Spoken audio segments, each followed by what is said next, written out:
Having trouble connecting. Please check your internet connection. What are you talking about? Oh, we are live for the last 7 seconds. Welcome, everyone. My name is Irina Borden. I'm a Charleston realtor here in South Carolina, and we are also having... Yes, hello. This is Cameron Edmond. I'm in Coeur d'Alene, Idaho, just the North Idaho portion up in the Panhandle. Okay, so we are doing this live stream because we wanted to compare our two different markets. Basically, we are on opposite sides of the United States. I'm on the East Coast, and you are almost on the West Coast, right? Yeah, it's like Northwest. We say Northwest. Yes. So let me give you a little bit of a market snapshot here for Charleston. Let's start with our inventory. Currently, we have 5,400 active listings, which is a good amount. It's a little bit higher than last year. It's about 20% higher than last year. It's worth noting that our median sales price is very strong, currently at $425,000, and it's up by 2.5% year over year. So that's kind of cool. Also, right now, what's hot selling here is new construction. So, Cameron, tell me a little bit about what your market is doing. Sure. Yeah, we have about 1,600 homes on the market. So we're a little bit smaller market than Charleston. But that's actually the most that we've seen in November ever, actually, up here. So it's a pretty strong market. There's a lot of action the last few months, even as we're kind of entering the cold season. The seasonality is very strong up here. People don't necessarily buy and sell quite as much in the winter months. It gets pretty cold. People want to curl up inside. So we see that trend quite a bit. You know, as a whole in Coeur d'Alene, we saw a huge influx of people between 2020 and 2022. Basically doubled our population, which obviously affected real estate prices. Everything basically doubled if you owned a home, instant equity in your house at that point. So that's really affected our prices. Our median home price is $575,000, where before it was more like $350,000. And so we've really seen a drastic change in our market, which we can kind of talk about more as we go on here. Very cool. Yeah. So what's driving buyer demand here in Charleston? Well, of course, you know, look at the background picture here, the Battery in downtown Charleston. We are coastal, and we are a huge vacation destination, wedding destination. We have some fabulous employers here. We have Boeing, we have Volvo, we have Mercedes, Bosch. These are all huge employers that is drawing a lot of influx. You know, last I heard, you know, per day, there's 60 more people moving to Charleston than leaving. So that's pretty cool. Wow. Yeah.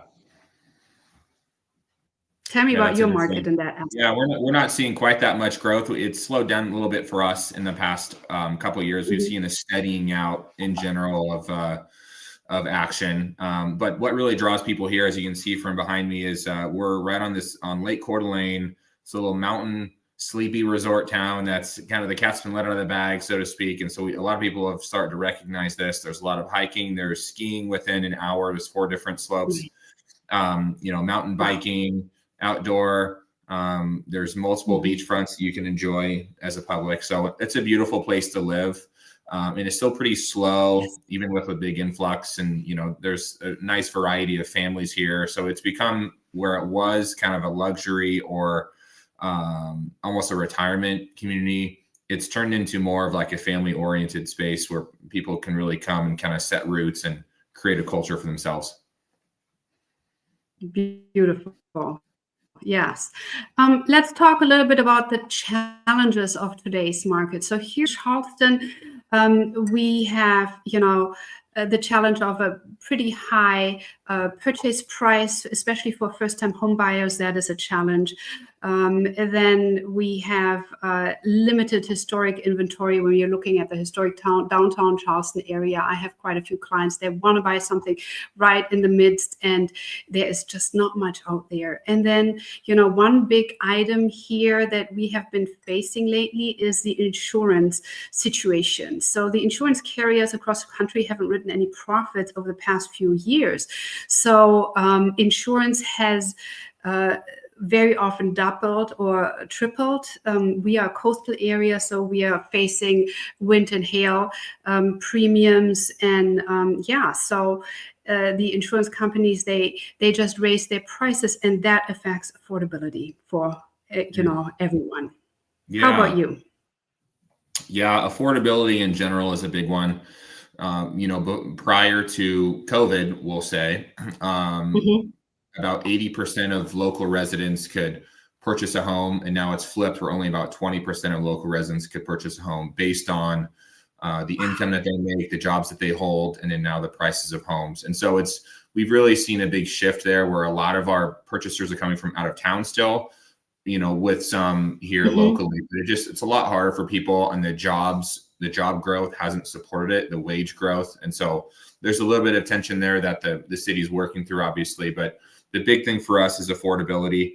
And then, trying to keep up with supply and demand. We have space to build somewhat, but, but now supplies are expensive and the new builds can take some time. And so just trying to keep up to keep prices low and to keep people into homes.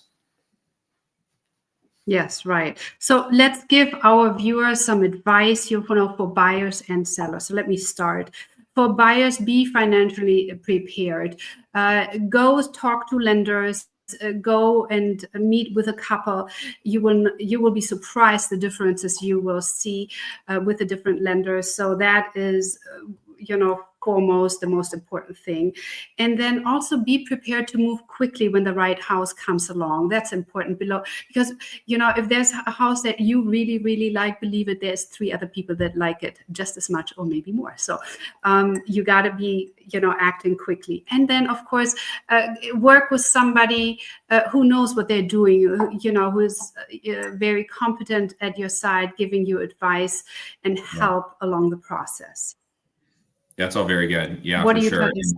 Mm-hmm. For sure. I would actually reiterate the point of moving on something quickly. It happened to me this morning. I had a buyer. We toured a home and dragged their feet a little bit, and it's actually already gone. So it was such a good deal that they just weren't in a place to make an offer quite yet, but they should have been based on the great deal that this was. And everyone else kind of saw that as well.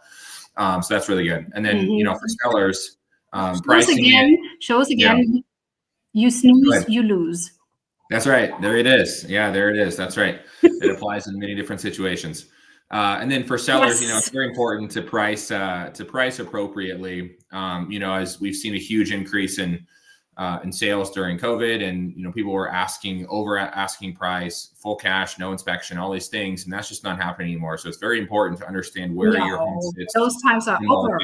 It's over, but we still see some people kind of hanging on to that, trying to get those last $10,000, $20,000 that just aren't there. And so very important to rely on experts like yourself and others who can help guide these people to make the right decision for how to price their home so that it sells efficiently and quickly. Yes. One more thing I want to point out, because it was also a shift that I've seen, especially during the past year, and I didn't see it that much in previous years, is that the buyers who submit offers, they are more often than not asking for closing cost assistance to pay for their closing costs, to buy down the rate, etc. So this is something our sellers have to know going into, listing their home, to expect that kind of term. Yep. That's right. That's very good. Okay, so last but not least, give us a little fun fact. What's your favorite restaurant? Yeah, favorite restaurant. So there's a few really good ones here, and they continue to pop up as more people are moving in and bringing their skills and talents. But my favorite, it's been here for quite a while. It's called the White House Grill. It's a Greek restaurant, and they just cover everything with garlic, and you smell like garlic for 3 or 4 days afterwards. It's just a great spot. They always have a great menu, and so it's my favorite spot here. In addition, there's obviously some really great sports bars and some downtown spots right by the lake, and so there's some really good restaurants here. Yeah. So right now, my favorite restaurant is Marble and Fin on East Bay, which is downtown Charleston. It's a relatively new restaurant. I love to sit at the bar and have, I know it's not for everyone, some tuna tartare and their scallops. They just melt in your mouth. I absolutely love it. Okay. One more thing. Is there a local hidden gem at your end somewhere? Yeah, local hidden gem. Actually, I think there's multiple beaches here that the public can explore. There's one, if someone was to come and ask me where to go for a beach, I could direct them to a place. It's actually quite private. It's kind of weaved through a neighborhood, and there's almost nobody there. And so maybe I should be saying this out loud because then the secret's out. But I have a secret spot for a public beach if anyone needs a secret spot here where you don't get bothered.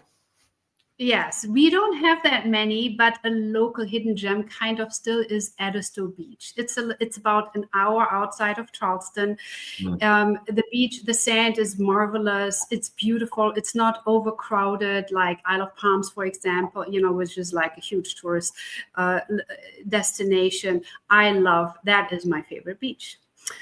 Okay, well, thank you, dear viewers, for joining us. If you have any questions, shoot us a message. If you're looking for a fabulous realtor in Coeur d'Alene, just reach out to Cameron or myself here for the Charleston market. I love to help.